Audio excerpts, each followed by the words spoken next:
Listo. Hola, ¿qué tal, amigas y amigos? ¿Cómo se encuentran? Espero que muy bien. Mi nombre es Verónica Insausti y este es su espacio de entrevistas políticas, de economía política, de interés de todos los latinoamericanos y latinoamericanas. Este espacio llega gracias a un convenio entre Nuestra América TV y Telesur.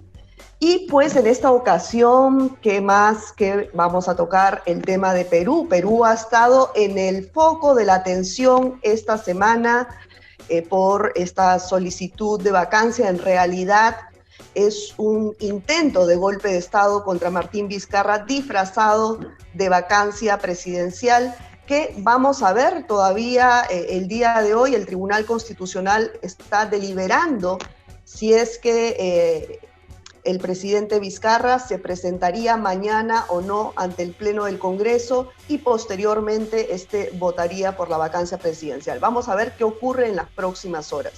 Pero esto es realmente, la clase política del país andino nos tiene acostumbrados a este tipo de escándalos.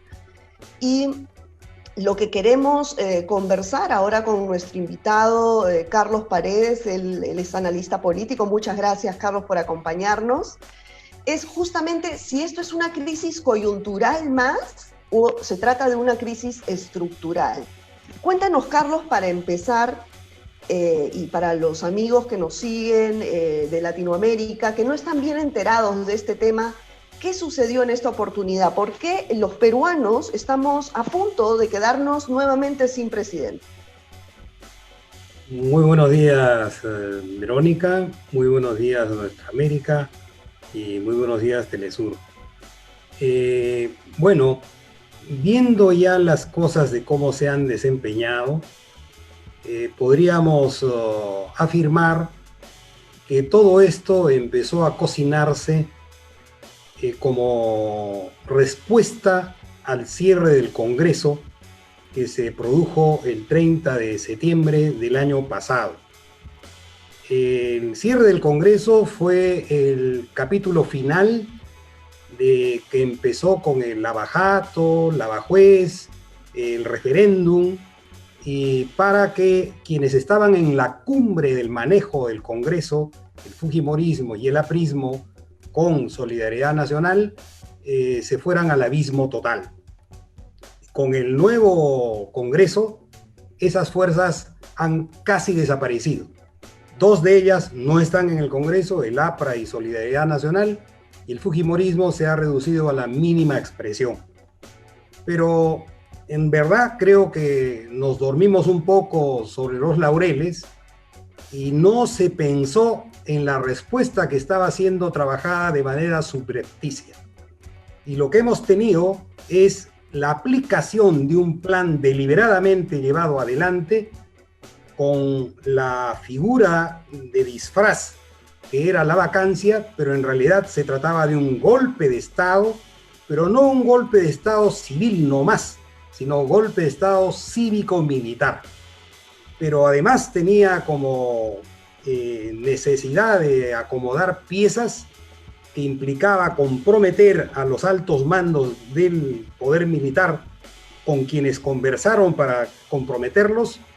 También han hecho una labor en el Tribunal Constitucional, ya que no lograron modificar la composición del Tribunal Constitucional cuando quisieron colocar al primo de Olaechea como miembro del tribunal, sacando a otro, y ahí había una composición precaria de una mayoría 4-3, y ahora se ha convertido en 3-4, porque al miembro del Tribunal Constitucional, Miranda, que votaba para hacer 4 por las fuerzas democráticas, ahora vota como 4 para hacer fuerza en el otro lado.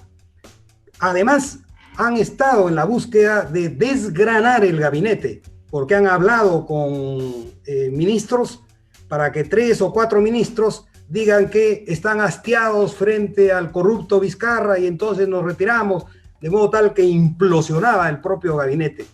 Este ha sido todo un plan concertado y llevado adelante por estrategas militares que han trabajado con Montesinos y Fujimori en la época asiaga de la dictadura fujimontesinista.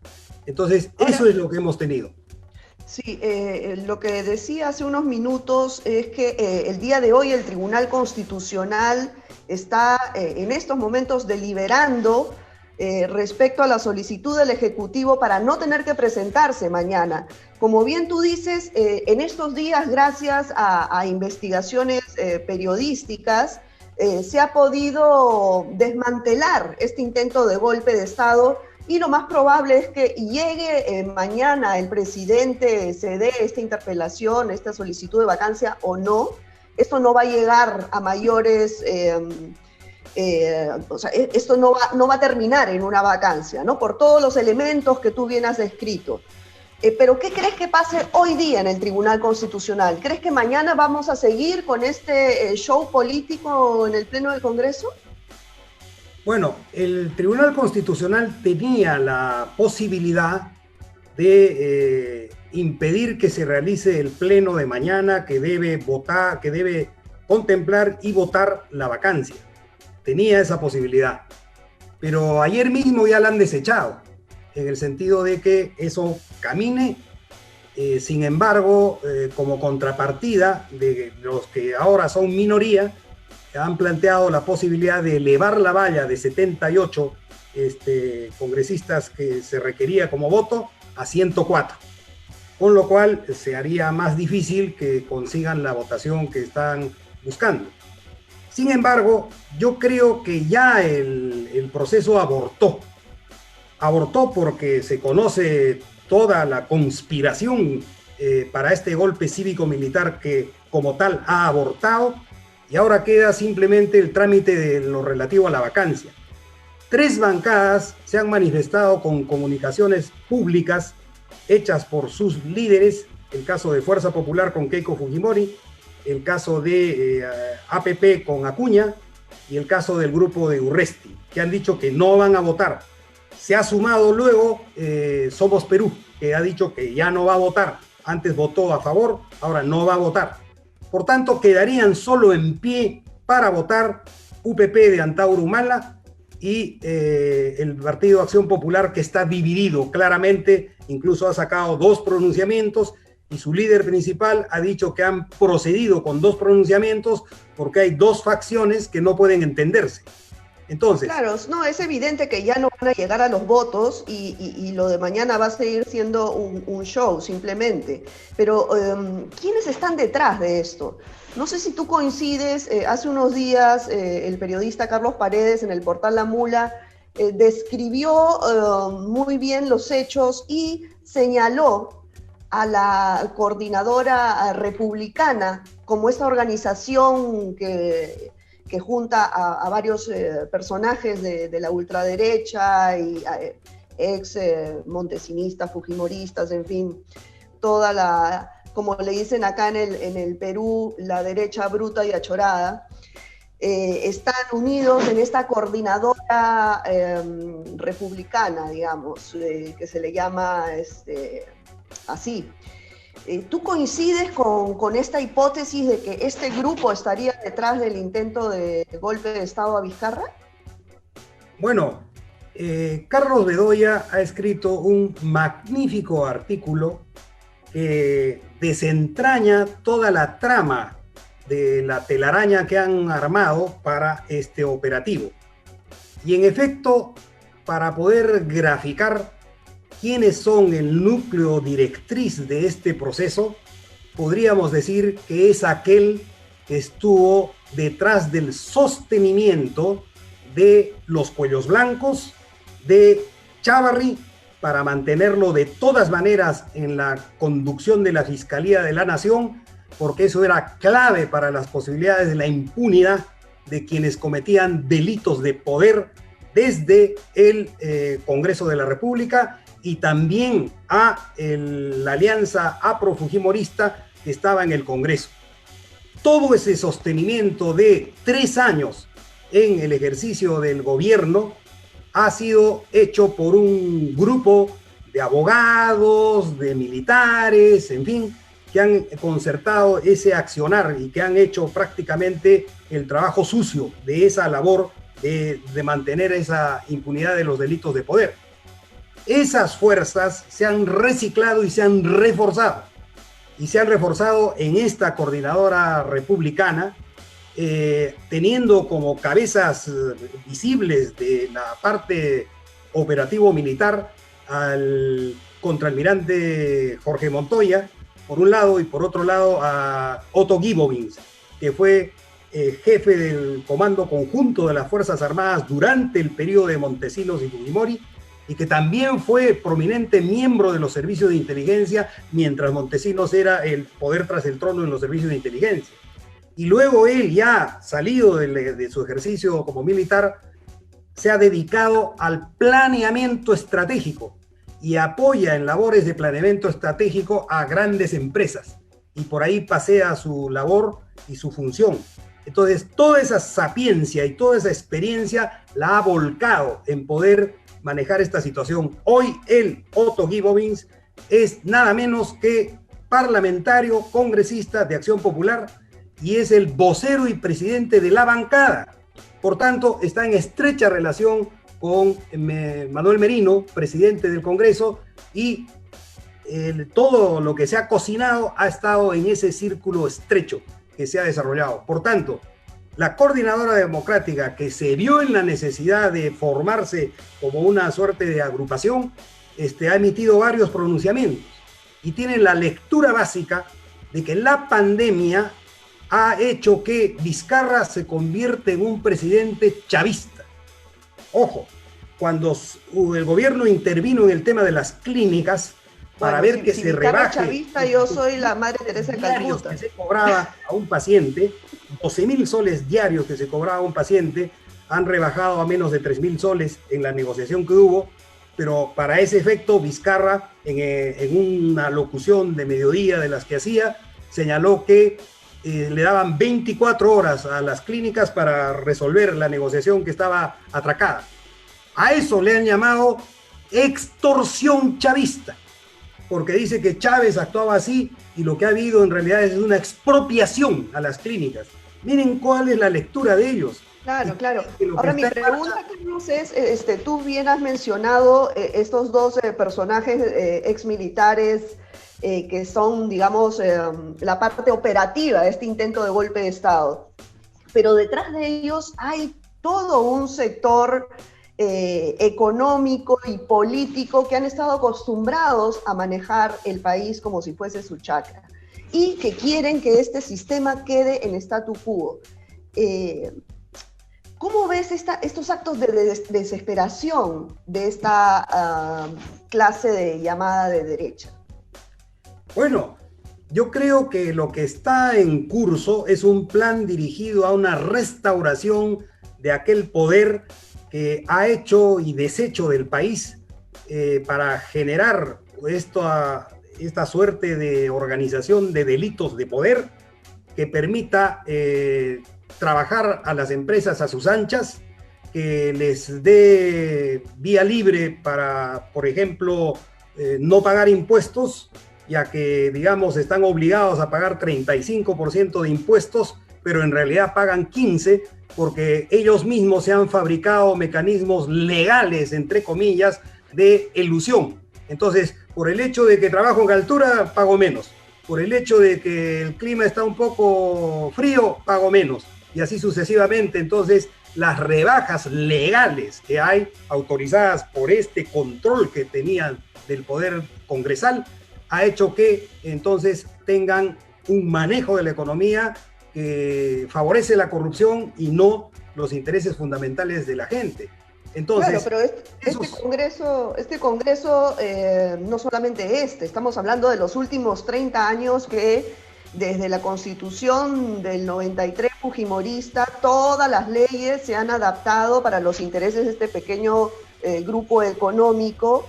Y el Congreso prácticamente ha sido un despacho de lobistas, ¿no? Lo hemos visto. Pero también hemos visto que los presidentes de los últimos 30 años, todos o están sentenciados o se suicidaron justamente por el caso de Alan García, porque ya las pruebas eran evidentes en el caso de muchos actos delictivos, o están en proceso también, en el caso de Alejandro Toledo, Ollanta Humala, en fin.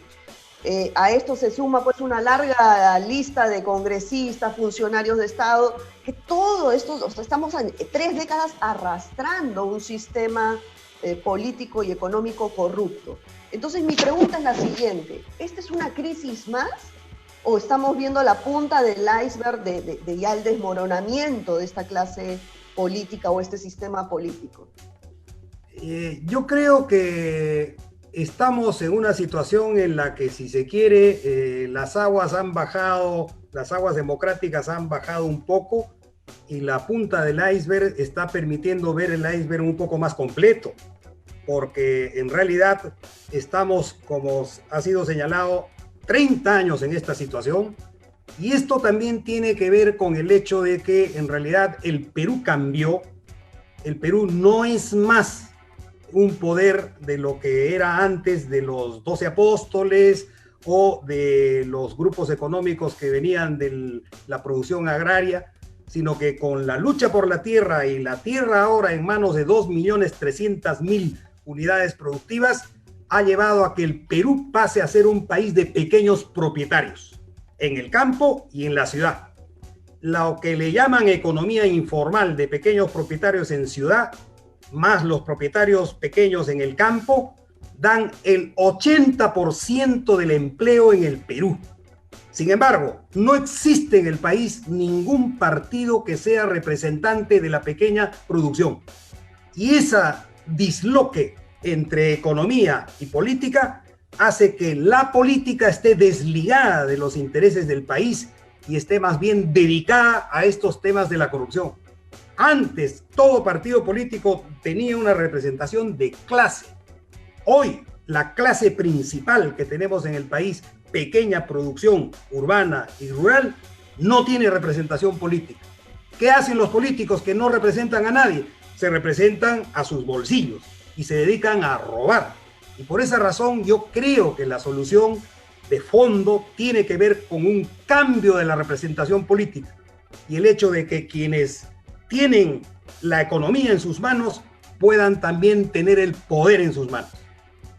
Ahora está el Perú ya a menos de un año de convocarse. Las próximas elecciones son en abril del 2021, elecciones presidenciales y congresales. ¿Qué alternativa tienen los peruanos? Porque hemos visto que todos los partidos políticos son un poco, casi todos lo mismo, ¿no? Salvo algunas excepciones, movimientos que se han juntado de izquierda, que están proponiendo algunos matices, refundar un poco, refundar el pacto social, en fin, pero digamos que también durante todo este tiempo le han hecho el juego a la derecha. O sea, es la izquierda perfecta para la derecha. No sé, ¿tú qué opinas? Bueno, lo que tenemos ahora es que los congresistas que están en este Congreso, en su mayoría, ya sobre todo ya con totalmente haberse descubierto el velo, los que han estado en el golpe de Estado que fracasó como golpe cívico-militar, esos grupos políticos, en mi opinión, no han sido fieles a la razón de ser que los llevó al Congreso. ¿Quién los llevó al Congreso? El referéndum y el cierre del Congreso.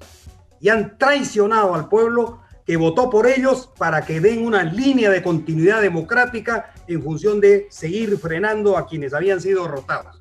Entonces, ahora tenemos que, así como el pueblo con su voto castigó al APRA, al Fujimorismo y Solidaridad Nacional, esta vez va a castigar a Acción Popular, a Somos Perú, a Alianza para el Progreso y a UPP, que han estado abiertamente jugando al golpe de Estado cívico-militar que ha fracasado. Entonces el pueblo los va a castigar. Quedan en pie fuerzas democráticas como Nuevo Perú, como Frente Amplio, como FREPAP, como Partido Morado, principalmente, que digamos han puesto la cara en la defensa de la democracia y han colocado la denuncia para develar la conspiración del golpe. Entonces, el pueblo va a premiar a estas fuerzas. No, mi opinión personal es que lo ideal sería que, para encarar tremendos problemas que son la pandemia, la crisis económica, porque la economía se ha ido al abismo total y aún no llega al piso, sigue cayendo, sigue derrumbándose, encarar el tema de la crisis política de este tamaño y encarar el futuro golpe que estos van a volver a reeditar. Entonces, para eso, una sola fuerza no es suficiente. Se necesita que por lo menos estas 4 o 5 fuerzas que se han mostrado con un currículum de defensa y limpieza democrática se junten y que puedan, ojalá, ofrecer una representación electoral de bloque. Si eso no ocurriera, mi apreciación personal sería que al menos suscriban un pacto de compromiso de unos 12 puntos y sobre esa base puedan ir a un gobierno y cualquiera ganara, se comprometa a que no va a gobernar solo, sino con todos juntos. Claro, eso sería lo ideal, ¿no? Pero los peruanos, la verdad, hemos visto tantos pactos preelectorales y juramentos. Bueno, el caso de Ollanta Humala, que llegó a la presidencia con un discurso y gobernó con la derecha. Entonces, ¿no crees que los peruanos están un poquito decepcionados de toda la clase política en general, sea de derecha o de izquierda? Tú dices, hace unos minutos dijiste que la clase trabajadora peruana, que es la gran mayoría, tanto urbana como rural, no se siente representada. Está divorciada la clase política de las necesidades de esta población. ¿Qué sería necesario que haga la clase trabajadora más allá de el simple hecho de ir a votar y elegir a sus representantes? Bueno, las organizaciones cívicas y populares del Perú están dando un ejemplo extraordinario en el manejo de la pandemia. En el Perú, los problemas de infectados y fallecidos están concentrados en alrededor de 300 distritos urbanos de alta concentración. Y tenemos alrededor de 1.600 distritos en los cuales la situación está básicamente controlada. ¿Pero controlada por qué? Por el rol de las organizaciones sociales, que están haciendo un control territorial que no permite ingresar a personas ajenas y que las personas que salen y vuelven salen controladas, de modo tal que hay una acción en esa materia. Segundo, mientras el gobierno, flaqueando frente a la presión de las grandes empresas y haber abierto la economía anticipadamente antes de controlar la pandemia, desde el 1 de julio, ha disparado las cifras de infectados y fallecidos. ¿Y quién es que ha respondido mejor? Cusco, por ejemplo, con la convención, con la declaratoria de una cuarentena desde abajo, diciendo que si el gobierno no le autoriza, la hacen de todas maneras. Y de ahí varios pueblos se han levantado para plantear la cuarentena. Y el gobierno ha respondido afortunadamente avalando eso. Entonces, ahora el gobierno está caminando al ritmo que le pone la población de abajo. Esas organizaciones que están en este desarrollo tienen que dar un salto hacia la política. Primero, como una suerte de participantes con sus representantes en esta representación y por otro lado constituyendo una suerte de observatorio, de instrumento de vigilancia, qué sé yo, que permita que los políticos tengan que verse obligados a cumplir sus compromisos y que podamos de esa manera empezar a reorientar esa crisis de representación para que pueda haber una representación auténtica y los representantes sean representantes de intereses de la población y no de sus bolsillos. Ojalá, ojalá, Carlos. Bueno, yo quiero compartir contigo algunas de las preguntas que están haciendo las personas que nos siguen a través del Facebook Live de Nuestra América TV y Telesur, por favor, para ver si puedes contestar alguna de ellas. Por ejemplo, dice, ¿qué opina del contenido de los audios difundidos que se usaron para promover la vacancia del Congreso? ¿Cómo quedará Vizcarra y el Congreso luego de esta crisis originada por la vacancia? Y sobre el aspecto andino, manan como siempre, dice otra persona. Bueno, no sé si puedes ir contestando estas preguntas mientras que yo voy leyendo otras más, ¿sí? Bueno, en relación a los audios que han sido difundidos, yo diría que hay tres problemas. Uno primero, que ciertamente son unos audios que dan vergüenza. No está bien que eso haya estado ocurriendo en el propio seno de la oficina del presidente de la República. Segundo, yo creo que la calidad de ética de las personas que acompañan la primera magistratura del Perú ha sido puesta absolutamente en cuestión y hace ver que en realidad el presidente Vizcarra no cuenta con un equipo profesional, por un lado con las calificaciones de gestión pública que debieran ser, y por otro lado no cuenta con gente de una condición ética suficiente que le permita hacer una labor de ejemplaridad. Y tercero, yo creo que se pone en cuestión el tema siguiente. Los funcionarios públicos en su mayoría, y sobre todo los de confianza, son aquellos que se captan en el camino de las campañas electorales, y aquel que le limpia los zapatos al candidato, o que le carga la banderola, o que lo lleva en sus hombros, termina de funcionario. Esa no puede ser la manera de llegar a escalar en la gestión pública. Y debiera, por tanto, ahora obligatoriamente restituirse el Instituto Nacional de Administración Pública, como que era una escuela especial que existía anteriormente. Y debiéramos ir a una situación de esa naturaleza, de modo tal que quienes tengan la labor, sobre todo de estar con las máximas autoridades, tanto en el poder civil como en el poder judicial y el poder militar, sean personas que tengan una hoja de vida limpia y, por otro lado, capacidades suficientemente avaladas. Si no, esto que ha sucedido, que es una vergüenza, podría repetirse. Y termino señalando que gran parte de los audios se va a ver que también son dichos que han sido más bien salidos, pareciera ser, del archivo del Diario Expreso, porque varias de estas denuncias han sido dichas, que por ejemplo José Domingo Pérez fue contratado por el presidente Vizcarra, falso, que la esposa de José Domingo Pérez ingresó a la administración pública por un favor de Vizcarra, falso, porque ella está muchos años antes de que Vizcarra aparezca en la escena política. Y así sucesivamente, o que la fiscal de la Nación ha entrado a fiscal de la Nación por un favor.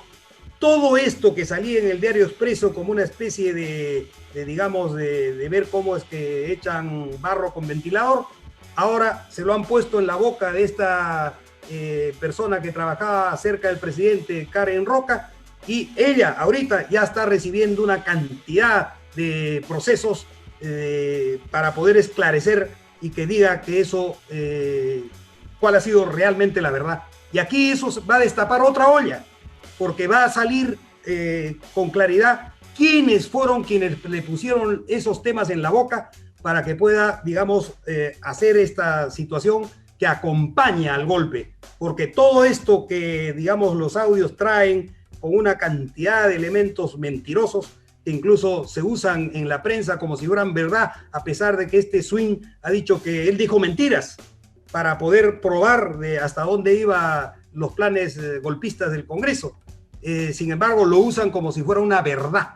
Entonces, todo esto era una especie de cortina de humo para que lo del golpe no se viera y todo el mundo estuviera atento a esta parafernalia de lo que ha ocurrido en esta materia. Entonces, todo eso, en mi opinión, va a llegar un momento en que las aguas lleguen a su nivel y van a salir al descubierto quienes manejaron los hilos de todo esta labor de conspiración. Así es, Carlos. Bueno, nos ha vencido el tiempo, pero yo quería hacerte esta última pregunta. Lo que ocurre en Perú es un poco lo que está ocurriendo en mayor o menor grado en todo el mundo, ¿no?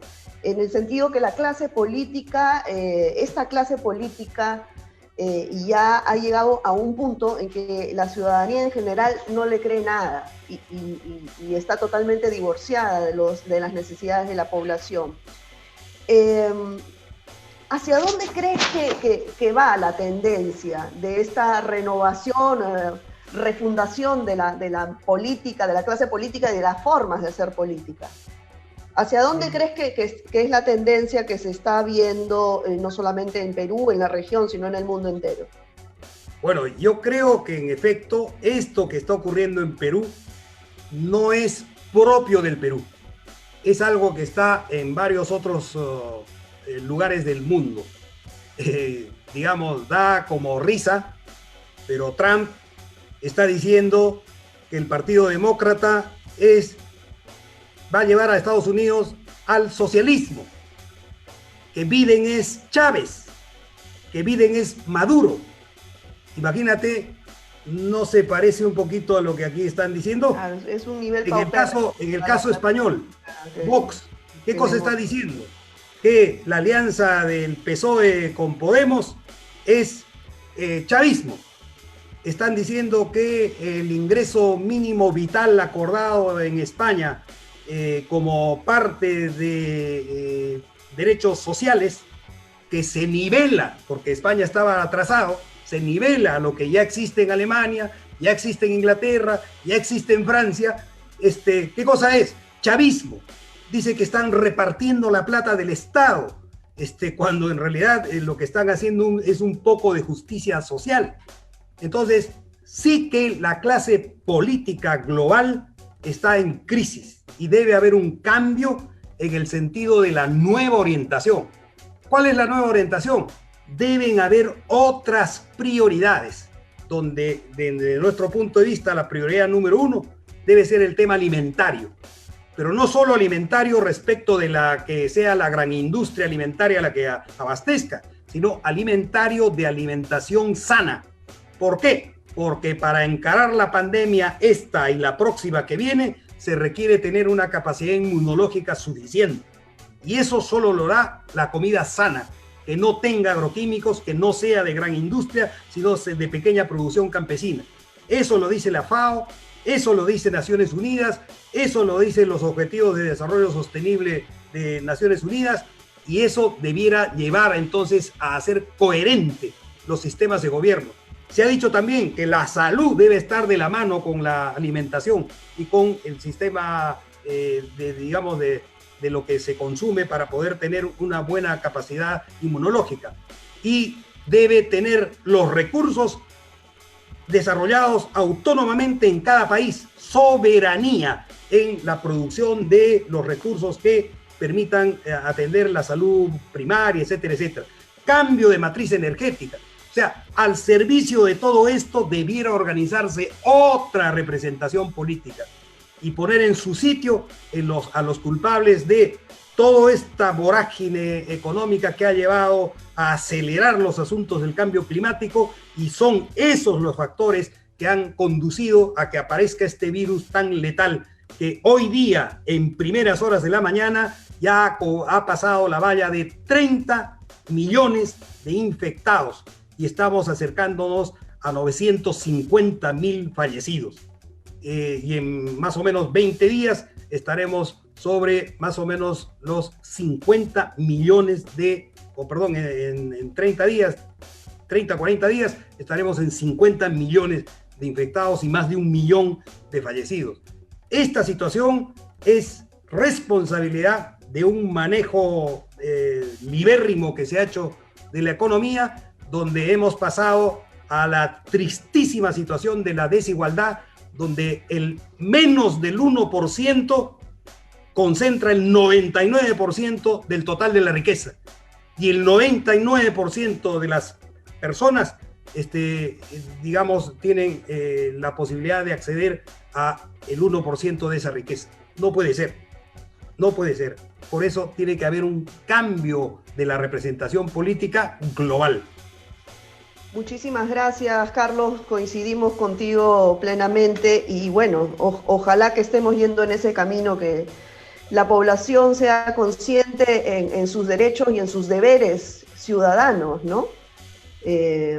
Más allá del hecho de ir a votar y elegir a sus representantes, yo creo que si no hay un involucramiento real en el día a día de la ciudadanía en general, pues no vamos a ver esos cambios que tú propones y otras personas coinciden también, muchas personas coinciden en eso, ¿no? Que es una necesidad urgente, en verdad, para el bienestar de toda la humanidad, para la continuidad de la humanidad, más bien, mejor dicho, ¿no?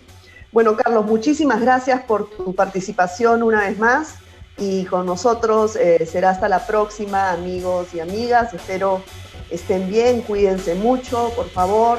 Les mando un abrazo muy fuerte desde aquí, desde Lima, Perú. Mi nombre es Verónica Insausti y ha sido un placer estar nuevamente con ustedes. Chao. Gracias.